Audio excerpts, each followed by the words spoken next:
This video should not be in your feed right now. It was not meant for everyone. It was not optimized for reach. It was not designed to go viral. It was placed specifically, deliberately by something far greater than an algorithm, directly in front of one person. And the fact that you are the one watching it right now means something that I need you to understand before another second passes. Because what was placed in this video, what was downloaded into this message before it was ever recorded, was prepared for your eyes only. Stay, do not look away. This is the message that was meant to find you. There is a difference between a video and a vessel. A video is content. It is produced, uploaded, distributed, consumed, and forgotten. It passes through the awareness of 1,000 people and leaves most of them exactly as it found them. It is entertainment. It is information. It is background noise for a generation, drowning in background noise. A vessel is different. A vessel carries something, something that was placed inside it before it reached you, something that was intended for the specific person whose hands it found, not the thousands of hands it passed through, but the one pair of hands that were always the destination. A vessel is not about the container. It is about what the container was carrying and who it was carrying it to. This is a vessel, and it found you. I need you to sit inside that truth for a moment before we go any further. Not intellectually, not as a concept to file away and think about later. Sit inside it the way you sit inside a room that has been prepared specifically for you, where everything in it was chosen with you in mind, where your name is on the reservation, where nothing about your being here is accidental. Your name was on this. And I know that the rational, skeptical, been disappointed before part of your mind is already composing its objection. It is already preparing to tell you that this is something every person watching this video feels, that this kind of language is designed to create a feeling of personal significance that is not actually personal, that you have heard things like this before and let yourself believe them and it cost you something. I hear that voice, and I am asking you to let it finish its objection and then set it aside. Not because questioning is wrong. Chosen ones are discerning people and discernment requires a willingness to examine. But because the very fact that you are composing that objection, the very fact that something in you is working this hard to protect itself from what is being said, is itself information. People do not build walls around things that do not matter. The stronger the resistance, the more important the thing being resisted.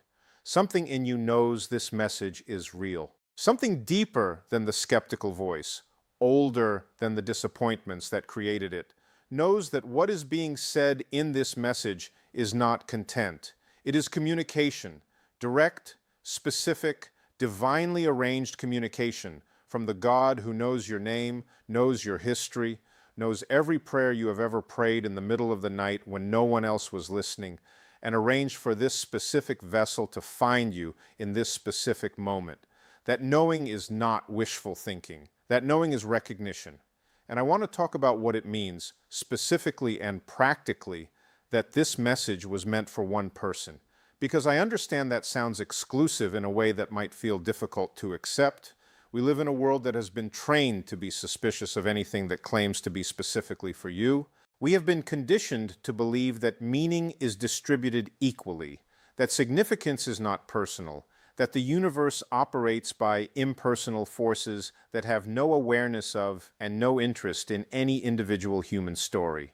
But that is not the God of the chosen one. The God who pursues you is not the God of the impersonal universe. He is the God who leaves the 99 to find the one, who knows the number of hairs on your head, who saw you being formed before your parents knew you existed, and said, this one, this specific, particular, unrepeatable human being, this one I chose, this one I know, this one has an assignment that no one else on earth can carry, because no one else on earth is this specific person.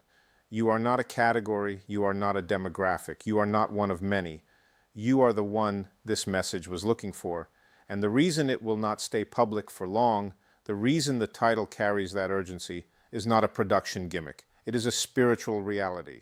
There are messages that carry a specific anointing for a specific moment in a specific person's timeline, and that anointing is not permanent in its intensity.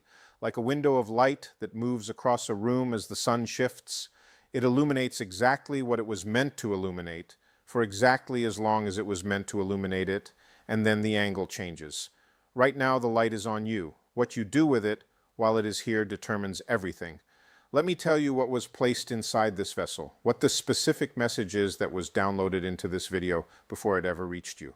Because there is something God has been trying to communicate to you, something He has been saying through multiple channels, in multiple ways, with increasing urgency, that has not yet fully landed. Not because you are not listening, but because the delivery method has not yet matched the frequency your spirit is tuned to, until now.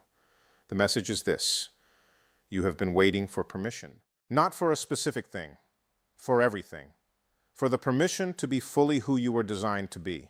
For the permission to take up the space your assignment requires. For the permission to pursue the calling at full volume rather than at the carefully managed half volume you have been operating at to avoid making people uncomfortable, to avoid standing out too much, to avoid the vulnerability of being fully seen in the full expression of what God placed in you. You've been waiting for someone to say, "It is okay. It is okay to be this. It is okay to want this. It is okay to pursue this at the level it deserves to be pursued. It is okay to be the person God actually made you, rather than the smaller, safer, more palatable version that fits more comfortably in the spaces you have been moving through." This is that permission, right now, from the God who designed you, delivered through this vessel that was placed in your feed at the precise moment your spirit was ready to receive it. You have permission, full permission, not hedged permission, not permission with asterisks and conditions and caveats about how much space you are allowed to take up and how loud you are allowed to be and how far you are allowed to reach. Full, unlimited, divine permission to be exactly and entirely the chosen one you were made to be. And that permission comes with something else. It comes with a warning, because the God who gives permission is also the God who communicates consequences, not as punishment, but as reality. And the reality is this: permission has a window. The fullness of what is available to you in this specific season, the access, the momentum, the divine alignment, the angelic assistance, the open doors, it is available right now in a concentration and a completeness that will not remain at this level indefinitely. The window is open.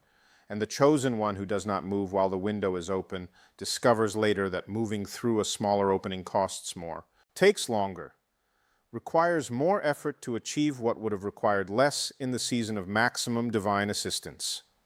This is the season of maximum divine assistance, right now, today, in the specific intersection of your timeline and this message. I want to talk about why you were the one this message found, because it is not random. There is a specific profile, a specific spiritual fingerprint of the person for whom this vessel was prepared. And I want to describe it so precisely that by the time I am done, you will have no remaining question about whether this was meant for you. The person this message was prepared for has been through a season of profound isolation.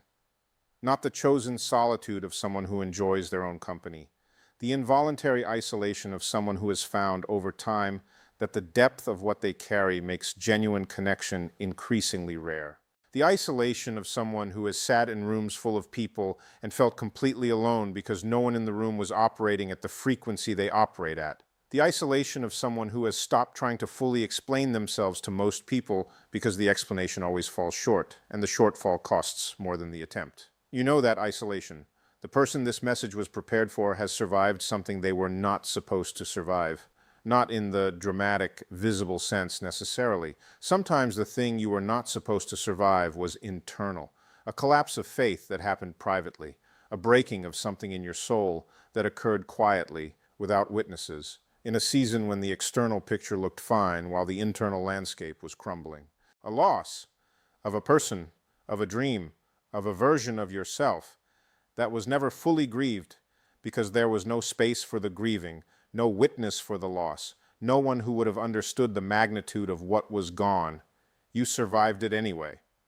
The person this message was prepared for has been carrying a specific assignment for a long time, an awareness of something they are supposed to do, something they are supposed to build or say or create or begin that has been sitting in the holding pattern of almost ready, almost the right time, almost brave enough, almost certain enough, almost resourced enough. Almost. The almost has been going on longer than it should have. The person this message was prepared for has been praying a specific prayer or a variation of the same prayer repeatedly in this season. A prayer that is not a request so much as a surrender. A prayer that says, God, I do not know what else to do. I have done what I know to do. I have been faithful with what I have been given. I have waited. I have trusted. I have kept showing up. And I need you to show up in a way I cannot produce on my own. I need to know that you see me. I need to know that the assignment is still real. I need to know that what I have been carrying all this time is not just an elaborate story I have been telling myself. That prayer was heard. This message is part of the answer. And if every single thing I just described matches the reality of your experience, if you read that profile and felt the specific weight of recognition rather than the general warmth of vague inspiration, then I need you to receive what I am about to say with your entire being. God sees you. Not in the general sense in which God sees everyone, in the specific, precise, intimate sense in which a father who knows every detail of his child's story sees that child in the specific moment of their specific need. He sees what the season has cost you. He sees what the isolation has produced in you, the depth it has carved, the capacity it has built, the quality of character that could only have been formed by the exact path you walked. He sees the prayer you have been praying. He sees the assignment you have been carrying. He sees the almost that has been going on too long, and he is not unmoved by what he sees. This vessel, this message that found you specifically in this specific moment is God being moved. It is God responding. It is God saying through every word that lands in your spirit with unusual weight, I hear you. I see you. I have not forgotten. And what I am about to do in your life will make every season of waiting make sense in a way that the waiting season itself never could. Hold on.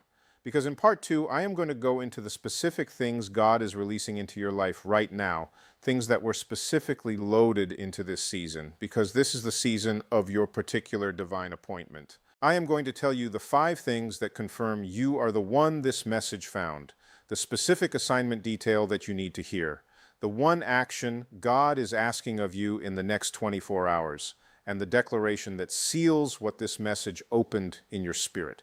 Part 2 carries the weight of everything Part 1 built toward. Stay with me. You are still here.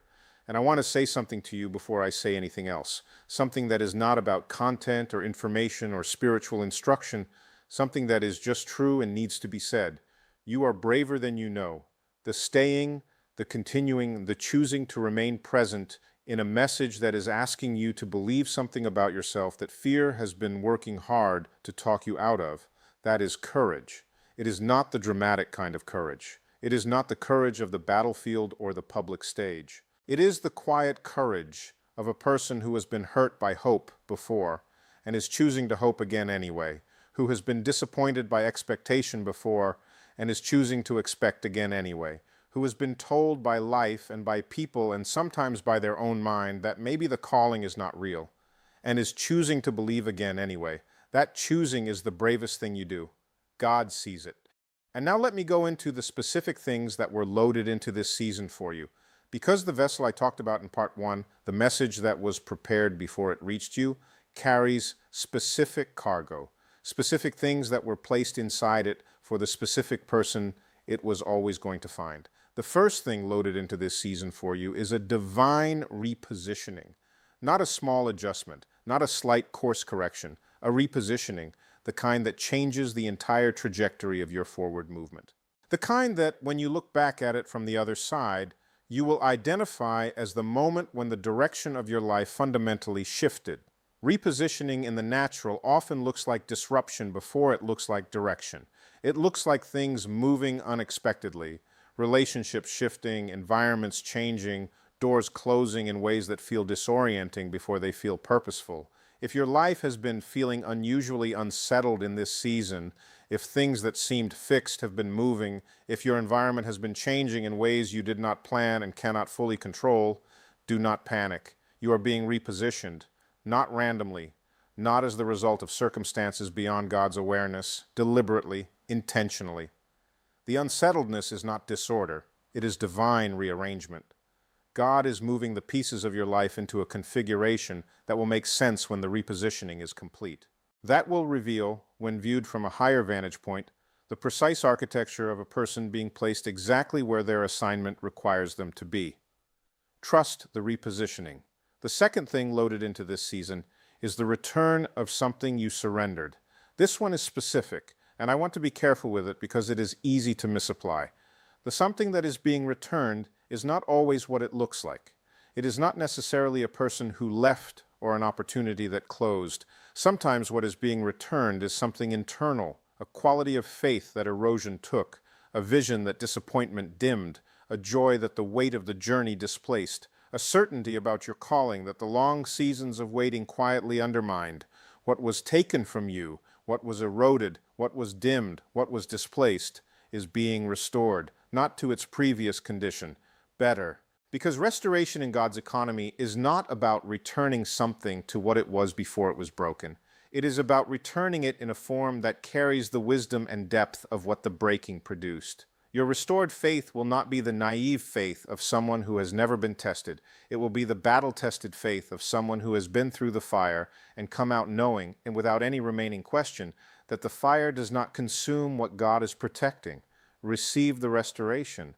The third thing loaded into this season is a specific open door that requires a specific key. The door is already open. It has been open. But the chosen one who does not have the key cannot walk through an open door. They can only stand at it, see it, feel the air from the other side, and wonder what would happen if they could get in.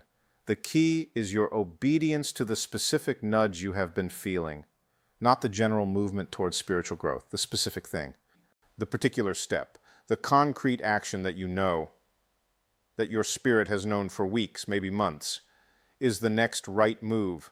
The thing you have been circling, the step you have been almost taking, that step is the key. And the door it opens has been waiting, specifically, patiently, with divine persistence, for you to arrive with that specific key in hand. Everything on the other side of that door was placed there for you.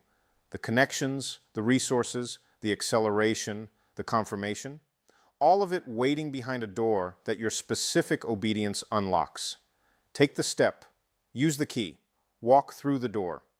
The fourth thing loaded into this season is the exposure of your true identity to people who were assigned to witness it. There are specific people in your proximity, some already in your life, some about to enter it, who were placed there specifically to witness the fullness of who you are and what you carry. Not to validate you. Your identity does not require their validation to be real, but to witness. Because there are things that become fully real when they are witnessed. A seed grows in private. A tree is witnessed. And there are specific people who were assigned to witness the tree you are becoming. They are being positioned around you right now. And what they are going to witness, what they are going to see in you as you step into the fullness of your assignment, is going to change them. Not because you performed for them, but because authentic identity, when fully expressed, carries a weight that affects everyone in its atmosphere. When a chosen one is fully themselves, fully in their assignment, fully walking in their calling, fully occupying the space God designed for them, the people around them feel it. They are confronted by it. They are drawn by it. Some of them are healed by simply being in the presence of someone who is truly and courageously themselves. Your full expression is not just for you, it is for them. The fifth thing loaded into this season is a final answer to the prayer you have been repeating, the one I described in part 1, the surrender prayer, the one that says, God, I have done what I know to do, and I need you to do what I cannot. That prayer has been heard since the first time you prayed it. It has been heard every time you prayed it since. And this season, this specific intersection of your divine timeline and this message and the steps you are about to take, this is the season in which the answer arrives, not in the form of an explanation of why the waiting was so long. God rarely provides that explanation in advance, but in the form of a manifestation so unmistakably suited to the specific content of your prayer, so precisely fitted to the exact shape of your need, that the explanation will be unnecessary. When the answer arrives, you will simply know, and knowing will be enough. Now let me give you the 5 confirmations, the 5 signs that confirm without any remaining doubt that you are the one this message was prepared for.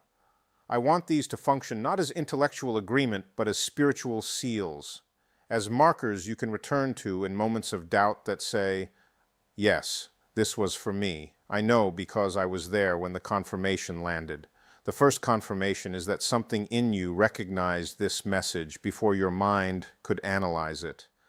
Before you decided what to think about it, something in your spirit said, this is for me. That recognition is not manufactured. It is not the result of skillful messaging designed to make you feel special. It is the spirit of the chosen one responding to something that was prepared for them. Recognition is confirmation. The second confirmation is that the profile I described in part 1, the isolation, the survival, the almost, the prayer, matched your experience not generally but specifically. Not in the way that general descriptions match everyone who hears them, in the way that specific details match specific lives. If you felt seen rather than included, that specificity is confirmation. Being seen is confirmation. The third confirmation is that there is a specific thing, a specific step, a specific assignment, a specific call that has intensified in your awareness as this message has progressed, as if the words were not just speaking to you generally but pointing at something in particular, something you already knew about but needed to be reminded of with this level of urgency and this level of divine weight. The intensification is confirmation. The fourth confirmation is that something has shifted in your spirit between the beginning of this message and right now, something that is difficult to name but impossible to deny, a settling, a clarifying, a weight lifting, or a weight landing, depending on what you needed. A change in the internal atmosphere that did not exist when you pressed play and exists now. The shift is confirmation. The fifth confirmation is that you are still here, still listening, still present, still giving this message the full weight of your attention when 100 things have been competing for it. The staying is not accidental. The part of you that is still here, that refused to leave, that kept listening even when the rational mind was composing its objections, that part knows, it recognized, it received. The staying is confirmation. Now the one action, the thing God is asking of you in the next 24 hours, not a list of 7 things, not a 30-day program, one thing. Because the chosen one who tries to do everything at once does nothing with full faith. And full faith applied to one thing produces more than divided faith applied to many. The one thing is this: write the name of the specific assignment that has been intensifying as you listen to this message. Just the name. Or a description if it does not have a name yet. Write it on paper, not in a note on your phone, not in a digital document, on actual paper with your actual hand, because the physical act of writing with your hand carries a different weight than typing. It is slower, it is more intentional, it engages your body in the act of declaration in a way that typing does not. It makes the invisible visible. It takes the thing that has been living in the realm of almost and brings it into the realm of named reality. Write it. And then under it, write the date. Today's date. The date this message found you. The date the window was fully open. The date the permission was given. The date the confirmation landed. That piece of paper is your covenant marker. It is the physical evidence of the moment when you agreed with the God who created you, with the assignment you were designed to carry, with the specific person you were always meant to become, that the almost is over. Keep it somewhere you will see it, because in the days and weeks ahead, when the fear returns, and it will return because fear is persistent, you will need to see it. You will need to be reminded that on this day, in this moment, something was confirmed and something was decided. That the message found you, that you recognized it, that you stayed, that you received it, that you wrote it down. And now let me seal this message with the declaration I promised. Say this out loud. In the room you are in right now, with the full weight of a chosen one who has just been found by the message that was always looking for them. Say, I am the one this message was prepared for. I receive everything that was loaded into it for me. I receive the repositioning. I receive the restoration. I take the step that is the key. I step into full expression of who I was made to be. I end the almost. I seal this moment as the moment the direction of my life changed. God sees me. God knows me. God arranged this, and I will not waste it. Say it like you mean it, because you do.